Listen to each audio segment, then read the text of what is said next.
Rest of the day to you. This is Dr. Keena with another installment of We Gotta Do Better. So I want to talk to you about self-care today. Self-care is something that's near and dear to my heart.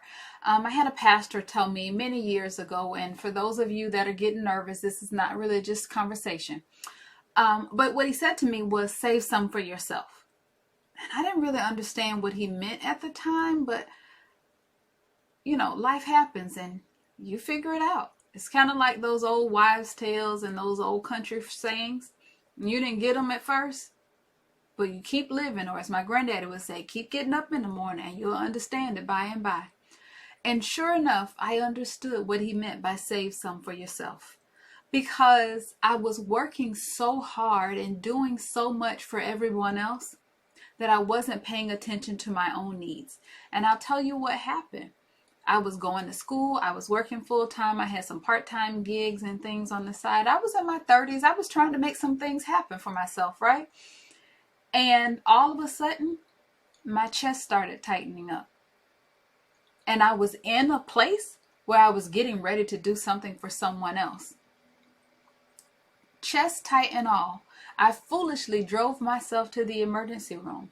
And as I was doing so, I called a friend of mine and I said, can you meet me at the emergency room?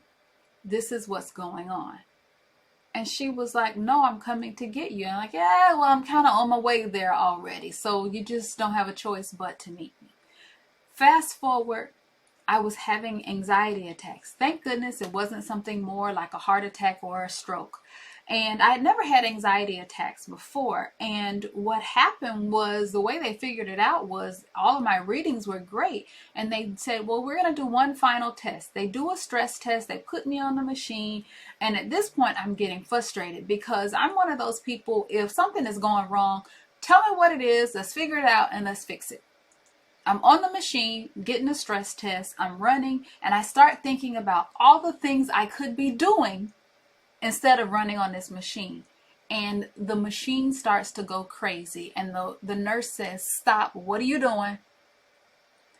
Why, what happened for you? And I said, oh, nothing. She goes like, did you start thinking about anything? And I was like, oh yeah, I started thinking this is stupid and a waste of my time. I've got work to do.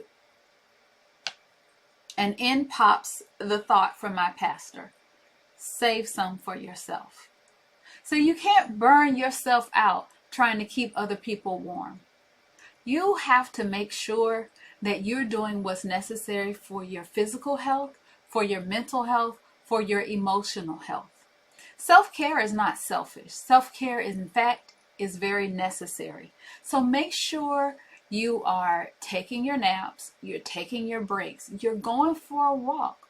You are doing absolutely nothing at all for just a couple of minutes a day, just to get some sanity. Whatever your self-care routine needs to be or should be or is, that's what's necessary for you to keep going forward.